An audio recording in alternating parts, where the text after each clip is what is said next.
Hi guys, my name is Emily Reams and I am the chapter president at Western Michigan University. This is my second year as chapter president and I'm just going to be talking to you about how to keep associate members engaged, some ideas for fundraisers that have worked for my chapter, and some just general tips for your chapter to be successful. So the first thing I'm going to be talking about is recruitment ideas. Most of you, um, whether you're in high school or college, some of these ideas might be applicable to you. So if you're in college, usually at the beginning of the year, there's like a student involvement fair that is subject for freshmen to go to get to know different organizations on campus. And I definitely recommend you signing up for that, creating a table, creating a booth, and having your buddies there to advocate for themselves and explain what Best Buddies is. There, the students that are interested can write down their email to be contacted or follow you on social media or anything like that, so that they're notified and aware of your program and how to get more involved. Kind of jumping off of that, utilizing social media can be a really powerful thing to keep people engaged and also get new members to come through. So, creating an Instagram or a Facebook that's general to your chapter that can be carried over year to year will help to continue a following and continue to have recruitment throughout the entire school year. After you have like some recruitment, you're going to want to host an info night to explain what Best Buddies is, and get people kind of that general understanding of what they're getting into. So it's important to have your info night um, be something that's members can come to and they don't have to commit for the year. They can just kind of see what's going on, see what Best Buddies is, the different roles that are part of the membership. Um, and Best Buddies University does a really good job of having different trainings and different resources for you to have that you can download and create a PowerPoint with. Everyone should have an academic advisor, both college and high school. And I recommend you reaching out to them to have them outreach. So, sending out emails to different um, chapters or majors that may be interested in Best Buddies, as well as just different students that can promote recruitment. And lastly, it seems tedious, but staying active on emails is really important. People that reach out and don't hear an email most likely won't come to your events or stay committed as members. But if you have someone responding to emails at all times, then most likely your members that did reach out are going to be your most passionate members. So if it's too much as the president to handle, I recommend dividing that role out throughout your entire exec board so that emails get responded to in an efficient manner. I have two slides on fundraising tips for you. The first one is kind of general things that may or may not be applicable to your chapter. And the next slide is going to be fundraising ideas. So, for fundraising tips, for college specifically, usually your students, their tuition, their part of their tuition gets paid into an allocations board at your school. And the allocation board is there to help organizations and student projects work and get costs for supplies and food and things like that. So if you're a college chapter, I recommend you looking into that. Um, and all you have to do is submit a budget and get approved, and that will help make your events more quality without putting the pressure on constantly fundraising and asking for money. Another thing that helps to get your budget all on the positive right at the beginning is collecting chapter dues or collecting more for t-shirts. So budget your events at the beginning of the year and collect dues based on that. And then same thing with t-shirts. If your t-shirt's being sold for $10 at price, you can sell it for 13 or 15, and then you can pocket that rest of the money so that you have a positive in your bank account right away. And lastly, reaching out to local businesses and organizations to see if they would be willing to make donations to you.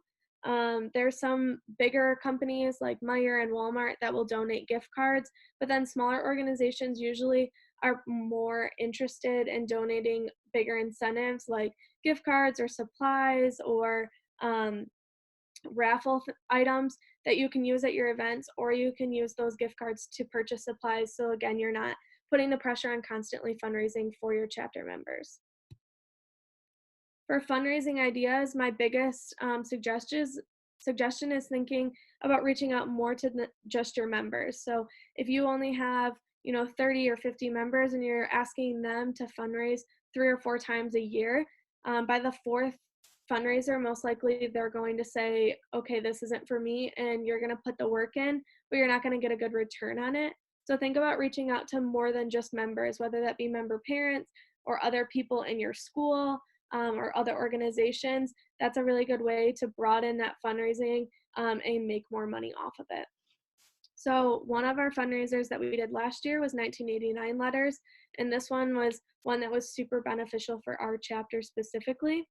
So on Best Buddies University, there is a PDF file that is 1989 letter specific. It's already done for you, and it lays out that our international chapter was established in 1989, and therefore we are asking for $19.89 as a donation to your chapter.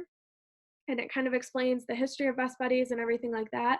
I recommend downloading it and making it personal to your chapter. So we kept most of the body the same, but we made it so it was specific to our chapter and our chapter numbers and what the money would be specifically going for, so that people, when they were reading it, knew that that donation was going to a specific cause and that it was going to be put to good use. And we incorporated it into our event. So in November, we have like a Friendsgiving potluck. And in the theme of being thankful and getting together and kind of talking while eating, we passed out the 1989 letters that our e-board had personalized.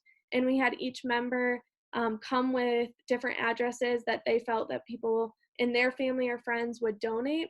And we had them write personal messages in there of why Best Buddies is important to them or what Best Buddies means to them. And then we as exec board sent them out, and I just put my address as the return address. We ended up making about $1,300 on that event. So it was really positive. A lot of people didn't just send back the 1989, they rounded up to 20 or 50 or 100. Some sent the 1989, but it was really beneficial because a lot of people reached back out and resent. So just make sure you're sending thank you notes after the fact to thank people for fundraising. The second thing is collaborating with other organizations. I kind of talked about how you need to broaden your horizons and fundraisers. So food fundraisers are really beneficial, but sometimes if you just have your members, carpooling can be an issue, or you have a small chapter. So working with other organizations and kind of collaborating, so they're not only going to your fundraisers, but they're also posting it on their social media too, so that you're getting more people to return or attend that fundraiser. And then for college chapters specifically, Pi Kappa is a fraternity on campus, and their organization or their philanthropy is the Ability Project. So it goes very closely with Best Buddies, and they're actually internationally affiliated with us. So that would be one to reach out to specifically if you have that chapter on your campus to work with, because they have the same mission and experience, most likely. And then for food fundraisers, like I said, posting on social media, but just keep in mind that if you have people that are freshmen on campus or maybe don't have cars, setting up carpooling maybe seem like a tedious task at first, but it really will benefit you in the end because you'll have more people going, and it makes a good social experience to have more of your chapter going together and getting an event out of the way, or a one-to-one experience that you can put on friendship updates. So next I'm going to be talking about associate members and how to keep them engaged. This is a conversation that comes up a lot, and I feel like it's a difficult conversation because a lot of times our peer members are the ones that stay engaged, and we see that associate members kind of decline at the second semester towards the end of the year.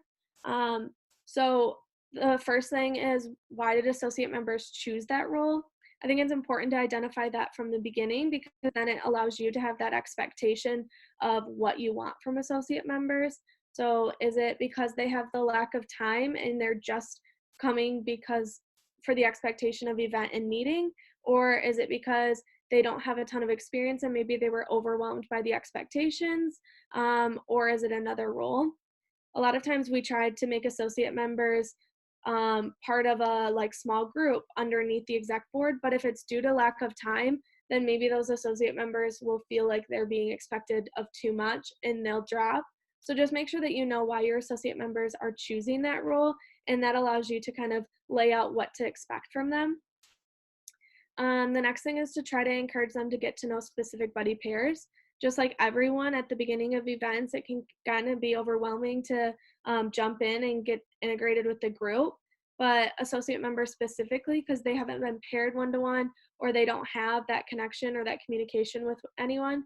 So instead of broadening it to everyone, having associate members get to know a few buddy pairs that they can kind of relate with may help them to stay at events and continue to come. It can be really easy for exec members or just people in general to talk to peer members specifically for peer member trainings or talking about friendship updates or continuously communicating, because obviously our biggest thing is keeping buddies happy and keeping that one-to-one friendship strong. But just make sure that you're not singling out the associate members or making them feel less important, because everyone has a role and that group friendship is also important. So make sure that when you're communicating with the group, you're communicating with everyone and not trying to single people out or make anyone feel less. Keeping the events engaging and fun. If you have it in your budget and you can, supplying food will always encourage more people to come and your participation will be higher. So that's something for both peer member buddies and associate members. That's a good incentive to have at events.